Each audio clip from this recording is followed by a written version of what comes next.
Today we celebrate the Oracle of Omaha, Warren Buffett, the man who redefined investing, building Berkshire Hathaway into a global icon and inspiring millions with his wisdom and humility. He retires today as Berkshire Hathaway CEO at the age of 95.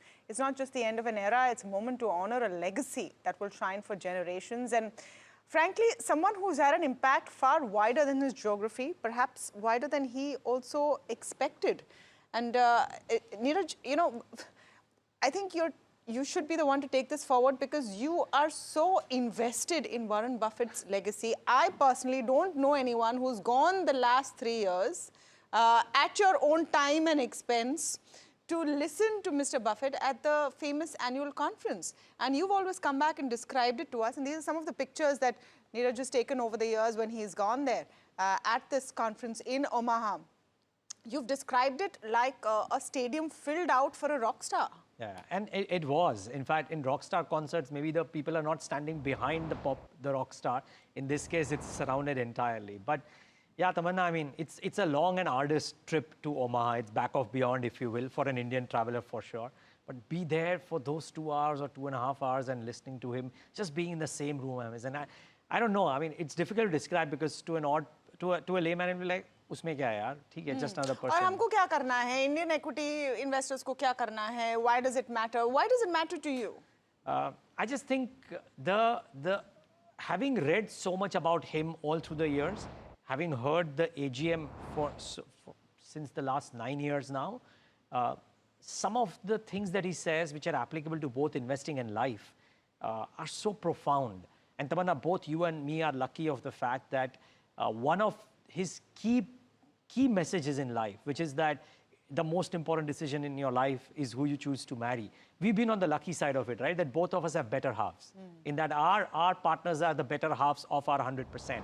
So we've kind of gotten that, but it is beyond just this advice. So much of what he says is so practical to implement in your lives for making your lives better. Yeah, and you've had the opportunity to, share that with a lot of top Indian investors as well. Oh, you bet. So all through those times, and Tamanna, special treat for all our viewers today, simply because we chose the two men who I believe, in addition to maybe a couple of others, have followed Warren Buffett's principles down to the T and have implemented them in the Indian standard. So starting off this very special set of conversations, decoding the Buffett legacy with none other than Raamdeo Agrawal, Chairman and co-founder of Motilal Oswal Financial Services Limited.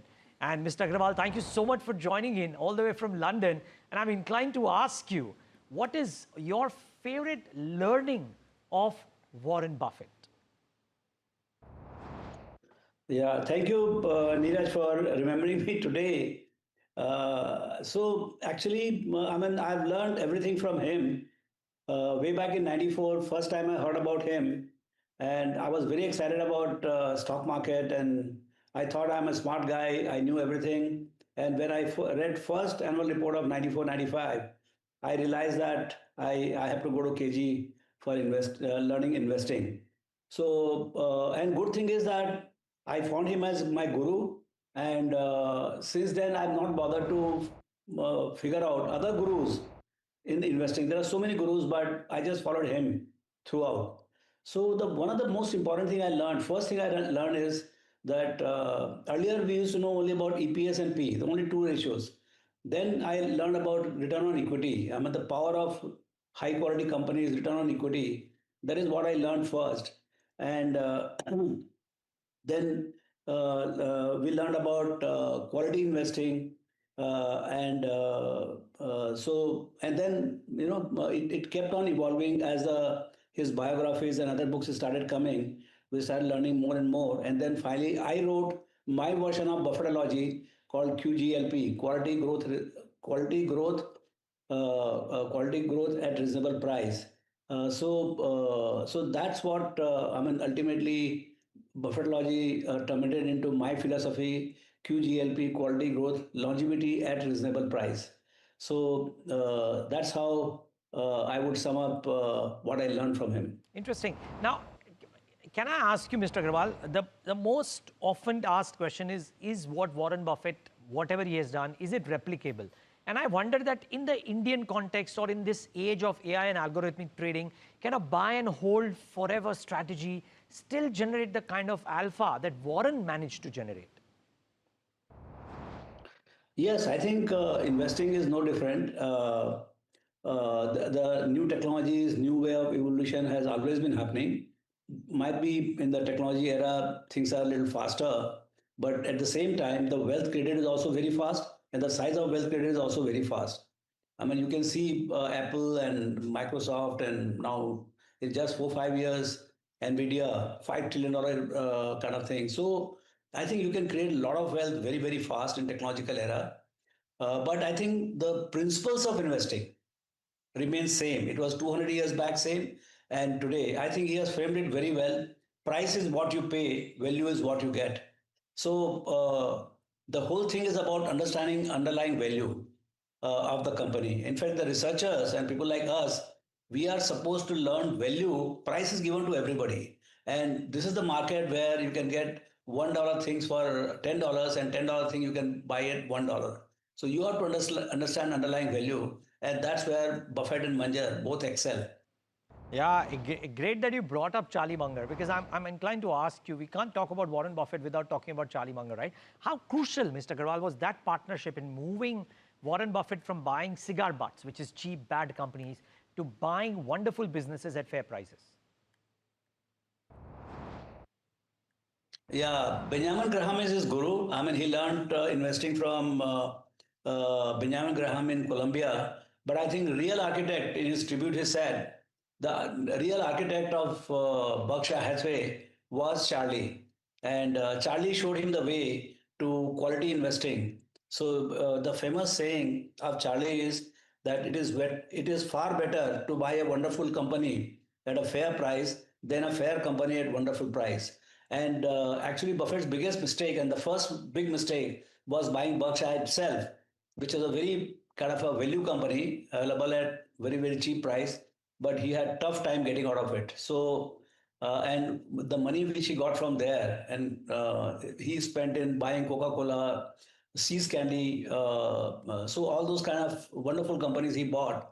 So then they focus on the quality investing at reasonable price rather than buying cheap companies of low quality ones. So I think Charlie Munger was I think he must be missing him big time. Oh yeah, it was evident in the 2024 meet, wasn't it, when he looked at Greg Abel and said, okay, over to you, Charlie. But anyways, Mr. Agrawal, Warren Buffett largely missed the India growth story, right? Largely. Now, do you think his principles work as well in a high growth, slightly more volatile market like India? Yeah, so that's why in his thought process, quality means high quality company with reasonable growth. So growth was not that explicit. In his 2007 letter, he says the business we understand, the first point. Second, high quality company, the companies with long-term great economics, run by honest, passionate management, and fourth, a reasonable price. So in that, growth is not very explicit. Growth is part of the quality. In our QGLP framework, we have said quality growth and growth that to longevity growth. So that's what India is all about. And not that US was not a growth economy between 80 to 2000. It was a big growth economy. Even today, it is growing well. But India is at a breakneck speed of 7 8%, maybe even higher going forward. So growth has to be explicit. So we have to buy quality business, quality management, and growth has to be implicit. And for that, you have to understand power of compounding and what could be the present value of the company. So I think yes, India context, you have to explicit the growth and put into the quality companies. And that's where I think all the companies are expensive, but you need to really find the nuggets in India and sit through long periods of time. Okay. And Mr. Agrawal, I'm tempted to ask this to you. What is your favorite Warren Buffett memory? So many of them, but I think most important was the shaking hands with him and getting a sign done on a dollar bill. First thing, I didn't know that you take a signature on autograph on a dollar bill. That's very common in US. So I went in I think in 95, 97, I I went to meet him. On the eve of AGM at Boshan, he was sitting on a chair, and in a queue, we could go and get a signature, shake hands, and all. So that was the most memorable one. And the first time I did, second or third trip, it was. So that is the most memorable thing I have of meeting. Still, I can feel the hands of his in my hand. My hand is so small, and his hand was so big. But his, that always like a child, he'll always be giggling, he'll be always laughing, and I never saw stress in his face. Always people's person, always wanted to connect with the people, and so much of enthusiasm at this age also. In some sense, Mr. Agrawal, you kind of exhibit those qualities as well, right? You're not too moved during the COVID lows, etc. What is it that you've taken from Warren Buffett and kind of molded it into your or the Indian context? Can you talk about that? Yeah, so one of the quotes, be greedy when the world is fearful, and be fearful when the world is greedy. I think that is one thing which will be timeless in terms of the market, the opportunities in the market, and the challenges of the market. At the top of the market, you are so greedy, so confident, overconfident. At the bottom of the market, nobody believes in the market.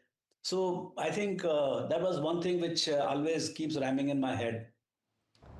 All right, Mr. Agrawal, we'll take a moment to thank you for joining in today, all the way from London, and giving us a sense of your thoughts around Warren Buffett's retirement. Really appreciate your time and your insights all through the years.